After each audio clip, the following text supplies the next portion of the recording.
I didn't catch him cheating. I didn't find messages begging for secrecy. I didn't discover hotel rooms or late-night lies. That's why it took me so long to understand what was happening. He didn't pull away from me all at once. He just stopped coming to me first. I noticed it in small moments. When something good happened. When something stressful happened. When he needed reassurance. I was no longer the first person he wanted to talk to. I told myself I was imagining things, that I was being insecure, that nothing real had happened. But one quiet realization changed everything. I hadn't been betrayed loudly. I had been replaced silently. I'm a woman who believed in trust, space, and emotional maturity. I wasn't controlling. I wasn't jealous. I wasn't looking for problems. I was in a committed relationship that looked stable from the outside. We shared routines, plans, a life that felt secure. I wasn't searching for proof of cheating. I wasn't trying to catch him doing something wrong. But when I realized he was emotionally leaning on someone else instead of me, I had to face a question that still hurts to ask. Is it really loyalty if your partner gives someone else the place that used to be yours? Do you consider emotional replacement a form of betrayal? Share your thoughts in the comments, subscribe, and share this story with someone who might relate. At first, nothing looked wrong. He didn't change his schedule. He didn't become secretive with his phone. He didn't act distant in the obvious ways people warn you about.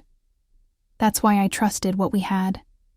We still ate dinner together, still talked about work, still planned weekends and future trips. From the outside, we looked solid.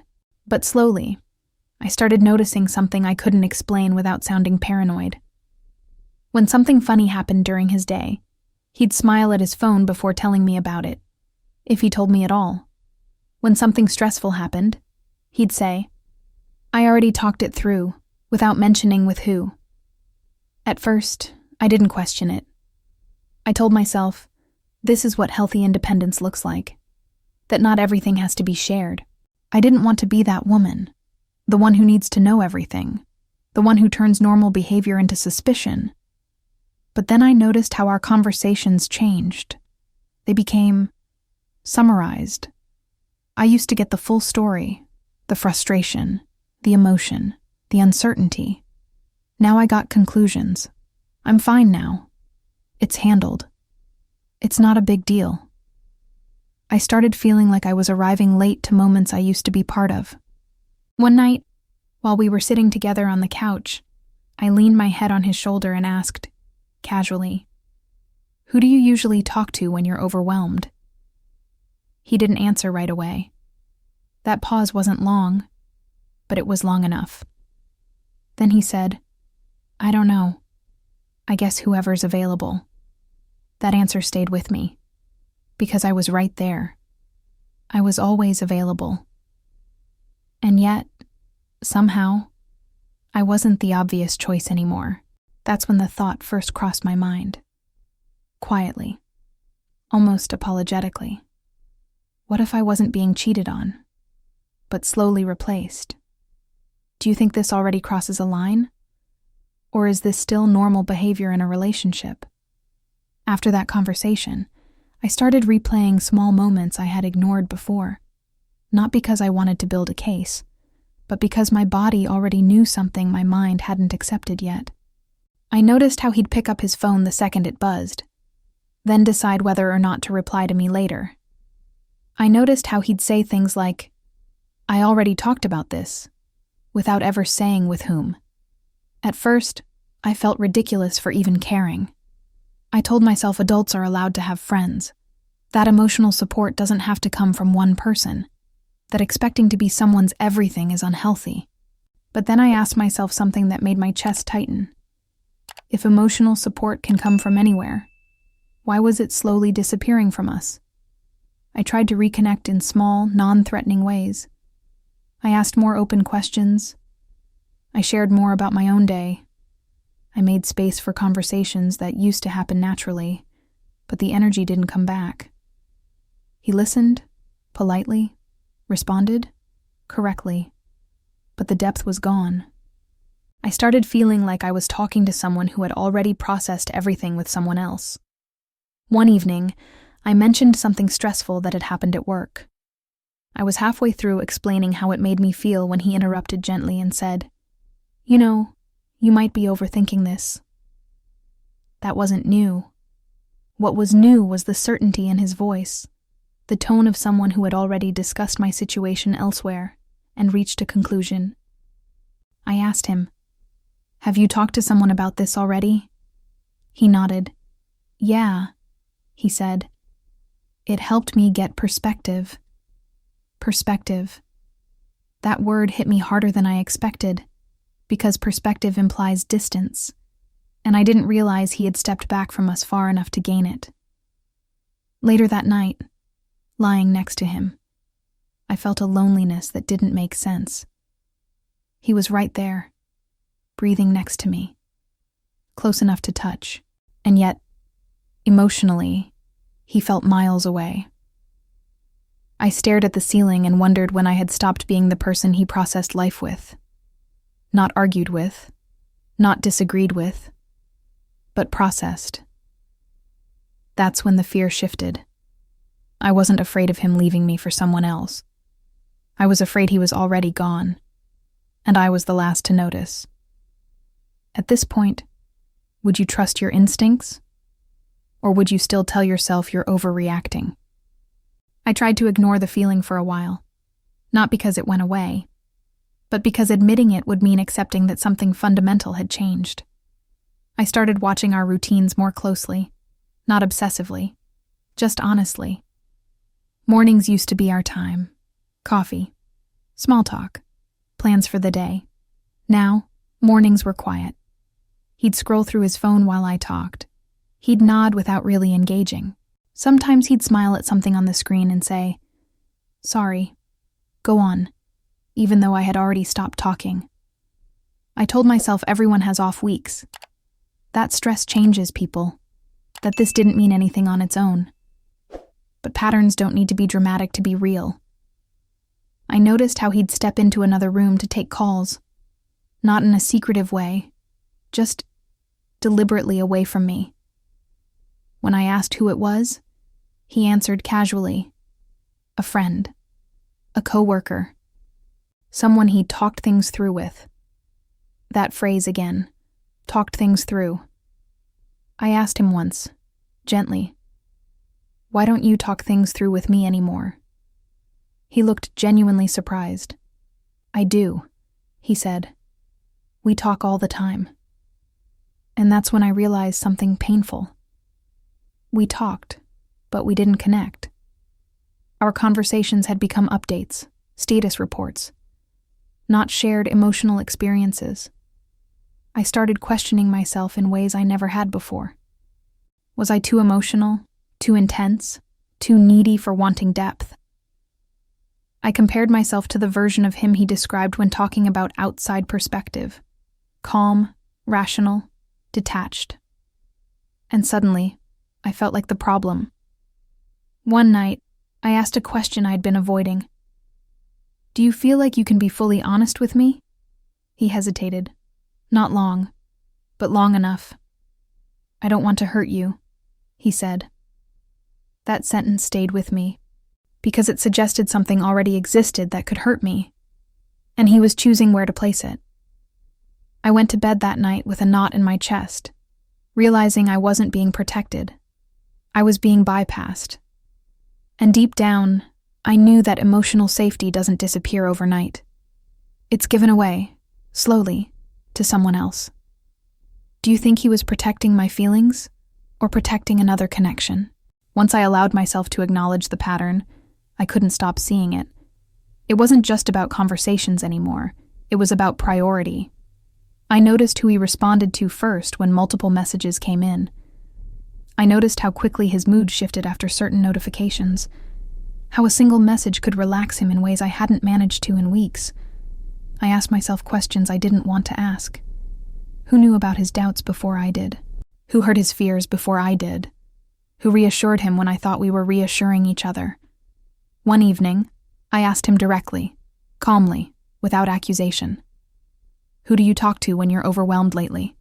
He answered without hesitation this time. "Her." Just one word. Not defensive, not apologetic, like it was obvious. I didn't ask who she was right away. I didn't want to react emotionally and later doubt myself. Instead, I asked, "Why her?" He shrugged. "She listens. She doesn't take things personally. She helps me think." That explanation felt carefully practiced. I felt something sink in my chest. Listening. Thinking. Not taking things personally. All qualities that somehow excluded me. I asked how long this had been happening. "A while," he said. "It's not a big deal." That was when the anger finally showed up. Not loud, not explosive, but focused. Because it was a big deal. Not because he had another woman in his life, but because he had created an emotional hierarchy where I wasn't at the top anymore. I asked if she knew about me. He said yes, that she respected our relationship, that nothing inappropriate had ever happened. I believed him. And that was the most confusing part. Because if nothing inappropriate happened, why did I feel so deeply replaced? That night, I sat alone replaying the conversation, realizing something that made it impossible to go back to ignorance. You don't accidentally become someone's emotional anchor. That role is earned and given. And somewhere along the way, mine had been handed over without my consent. Is emotional priority something that should be exclusive in a relationship? Or am I expecting too much? After that night, something inside me shifted. Not in a dramatic, explosive way, but in a quiet, unsettling one. I started questioning myself more than I questioned him. I looked at myself in the mirror longer than usual, not to admire, but to analyze. Was I boring now? Too predictable? Too emotional? I replayed old versions of myself in my head.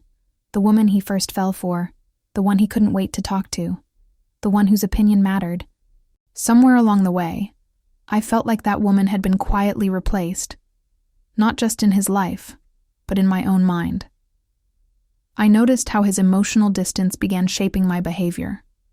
I stopped bringing up things that excited me, afraid he wouldn't care. I filtered my frustrations, afraid of sounding too much. I caught myself choosing my words carefully, like I was speaking to someone who could leave at any moment. That realization scared me. I wasn't just losing his emotional priority. I was losing my confidence. And the worst part was how subtle it all was. He wasn't cruel. He wasn't dismissive. He still hugged me, still kissed me goodbye. But intimacy without emotional presence feels hollow. I started asking myself questions that hurt to admit. Why was I trying so hard to be understood by someone who was choosing to understand someone else? Why was I shrinking to fit into a space I used to fill naturally? One afternoon, I caught myself typing a message to him, something vulnerable, something honest, and then deleting it. Instead, I told myself I'd deal with it later, that it wasn't the right moment, that I didn't want to create unnecessary tension. That's when it hit me. I was managing my emotions to make room for his connection with someone else. And that wasn't love. That was self-erasure. For the first time, I didn't just feel hurt. I felt disrespected. Not loudly, not intentionally, but deeply. And I knew that whatever came next would force me to choose, not between him and another woman, but between holding on to him or holding on to myself. Have you ever caught yourself changing who you are just to keep someone emotionally close? The realization didn't push me to confront him right away. It pushed me to observe. I wanted to be sure, not because I needed proof of betrayal, but because I needed proof of what staying was doing to me.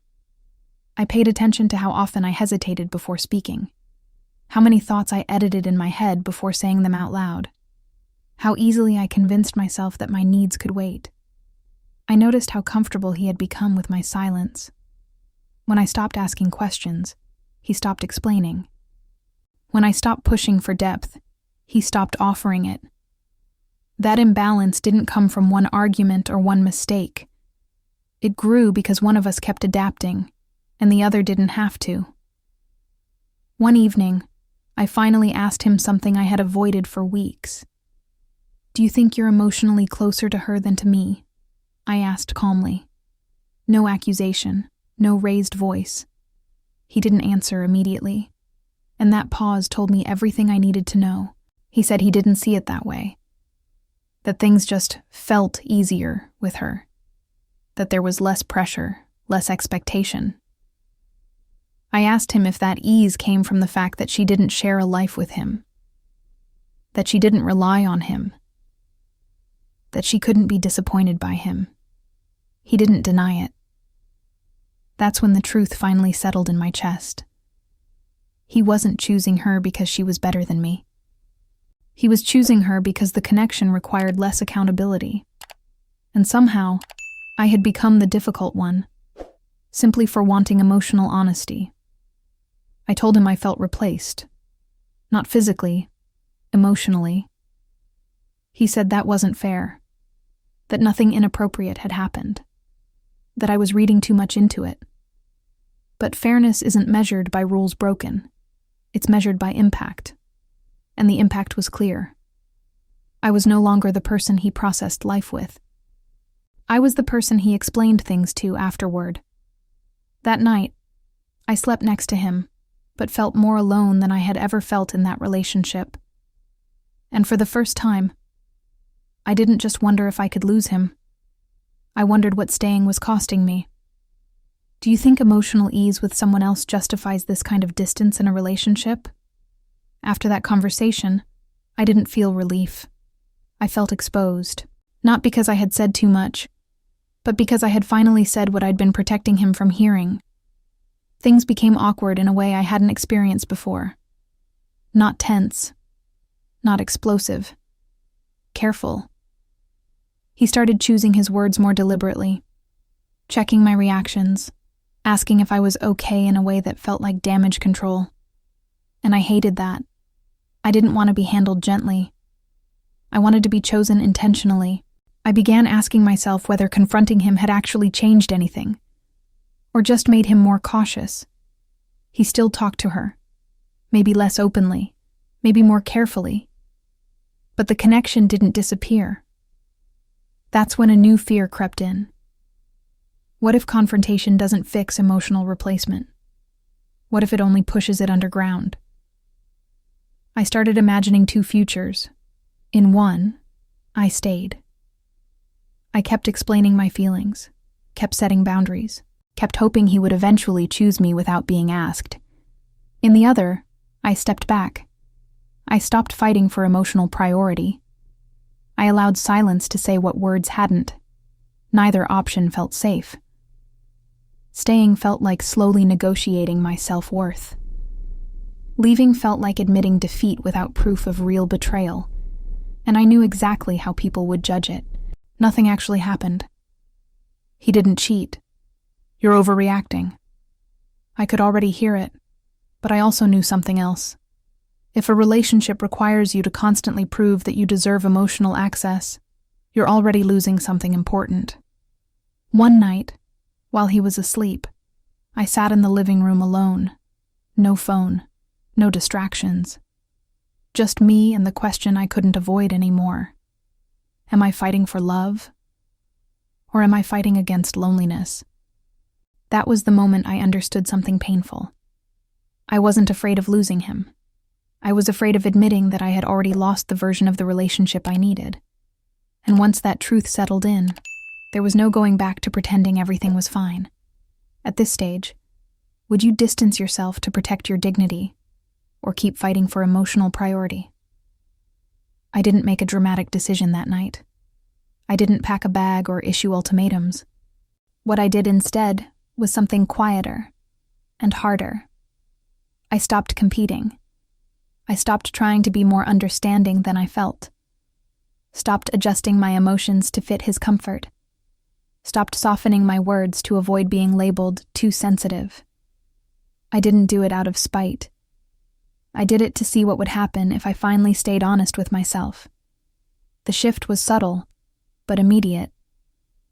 When he talked about his day, I listened, but I didn't chase depth. When he seemed distracted, I didn't fill the silence. When he reached for reassurance, I noticed how often it came after he'd already processed things elsewhere. And for the first time, I let the imbalance exist without fixing it. That's when I realized how much effort I had been carrying alone. Without me compensating, the distance became obvious. Not just to me, to him. He started asking if something was wrong, if I was upset, if I was pulling away. I told him the truth. I'm just giving you the same emotional space you've been giving me. He didn't like that answer.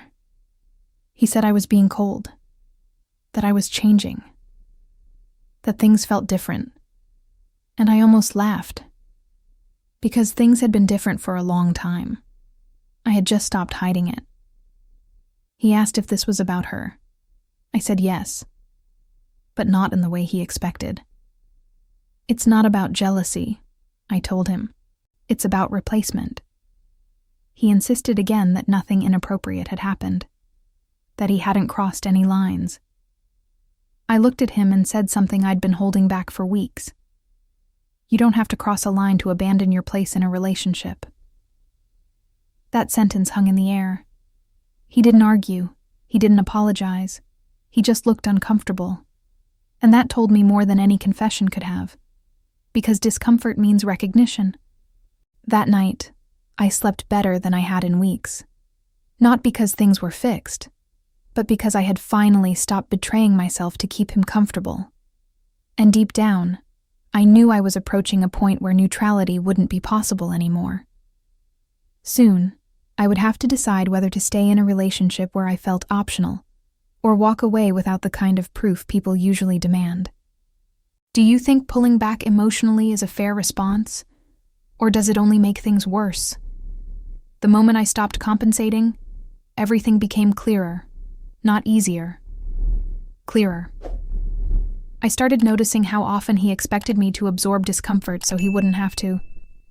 How quickly he framed my reactions as emotional, while his distance was treated as reasonable. He began saying things like, I feel like you're testing me, or it feels like you're waiting for me to fail. And I realized something uncomfortable. From his perspective, my boundaries looked like punishment, because he was used to having access without effort. I asked him directly what he wanted. He said he wanted things to go back to normal. That answer hit me hard, because normal meant a version of us where I stayed flexible, patient, and quiet, while he kept his emotional options open. I asked him if he was willing to stop leaning on her emotionally. He hesitated. Not long, but enough. He said he didn't think it was fair to cut off a connection that helped him think. That was the moment I felt something inside me finally settle. It wasn't anger. It wasn't sadness. It was acceptance. I understood then that I wasn't asking for too much. I was asking the wrong person to prioritize me. I imagined what staying would look like from here. Constant reassurance requests, endless explanations.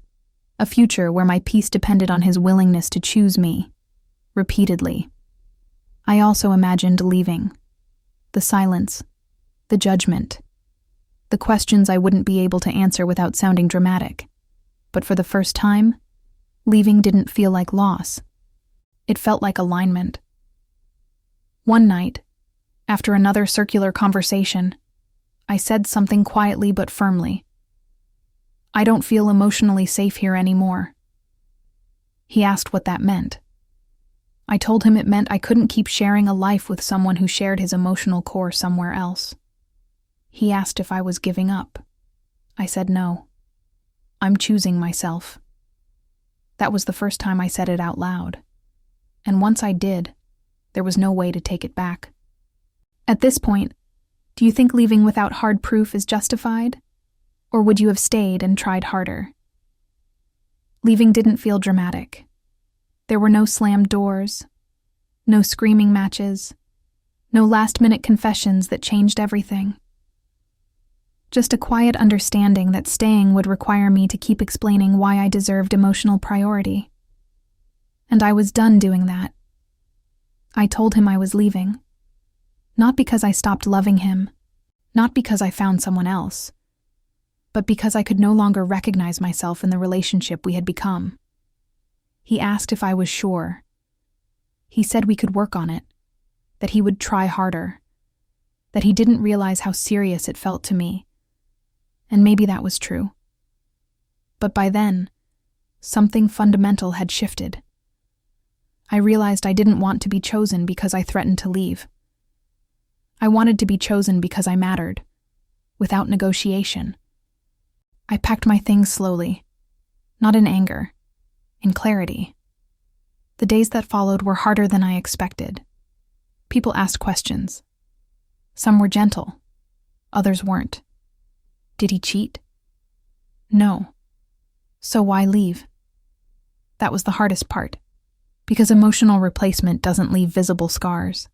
It leaves doubt, and doubt is easy to dismiss if you've never lived inside it. Some people told me I was brave.